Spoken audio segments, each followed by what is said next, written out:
Beijing is home to one of the world's largest media organisations, and it's Xinhua News Agency.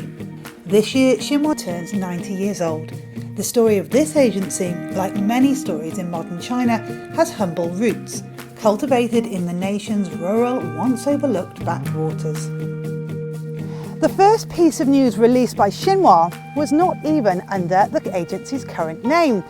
90 years ago, in this very building, Xinhua was known as the Red China News Agency. So this is where it all began. But what happens next? This is Xinhua Special, and I'm Helen Bentley. On the evening of November the 7th, 1931, the Red China News Agency released its first news item, announcing that the Communist Party of China, the CPC, had held its first National Congress of the Chinese Soviet Republic. The news was wired by a 100-watt telegraph, but this was not the first telegraph owned by this fledgling agency, as historian Peng Xiaoqing explained to me. 您看，这是一部半电台。第一次反围剿的时候，就缴获了这半部电台，因为当时的红军战士他不知道这是什么，所以把它砸坏了，只留下半部的这个收报机带回来了。在第二次反围剿的时候，才缴获了完整的一部电台。就在这一部半电台的基础上，成立了红中社。我们红中社成立的目的，就是为了把我们党中央的声音发出去。Red China News Agency's years in Jiangxi concluded in 1934 with a grueling cross-country manoeuvre known as the Long March.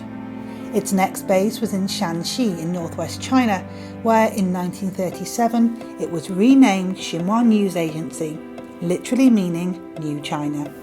A new name was accompanied by new opportunities and, most importantly, new audiences, as domestic bureaus were established across the country and Xinhua's stories began to be picked up by overseas outlets. Xinhua's English language service was launched in 1944, in no small part thanks to a British man called Michael Lindsay, who'd actually arrived in China in the late 30s to teach at a university in Beijing. He was instrumental in the upgrading of the CPC's radio equipment so that stories such as this one could make their way across the Pacific. Starting in 1946, with the Japanese defeated, another war broke out, one that saw two opposing forces in China fight to define the nation's future. Meanwhile, Xinhua continued to develop, and its first overseas bureaus opened in London and Prague. The next big manoeuvre would see Xinhua move to its current home in the centre of Beijing in 1949, just a heartbeat away from the Forbidden City, where just a few days after its move was complete, Xinhua would cover the most significant event in modern China's history, the founding of a new nation.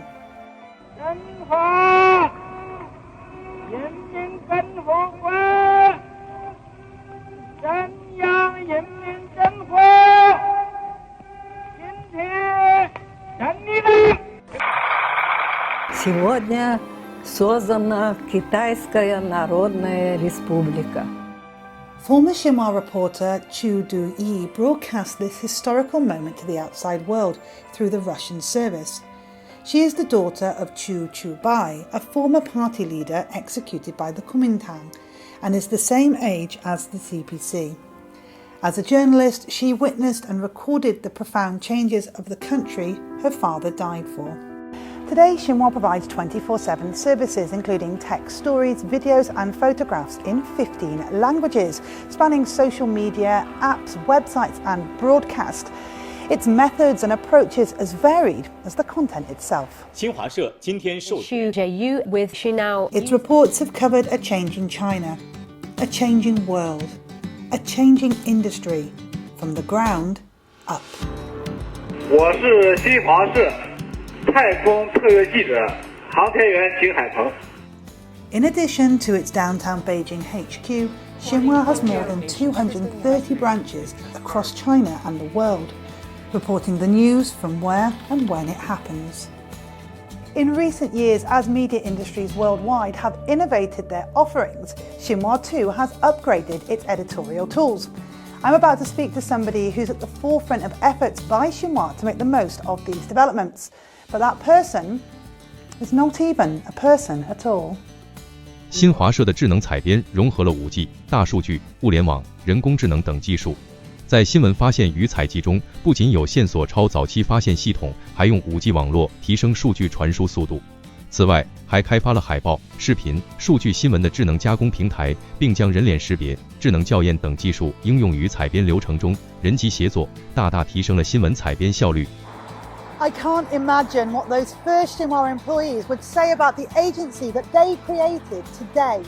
From its roots as a covert operation that had to seize equipment and evade capture, it is now at the cutting edge of innovation to upgrade offerings and methods that will have real industry-wide implications. 90 years on, and Xinhua's story is still being written.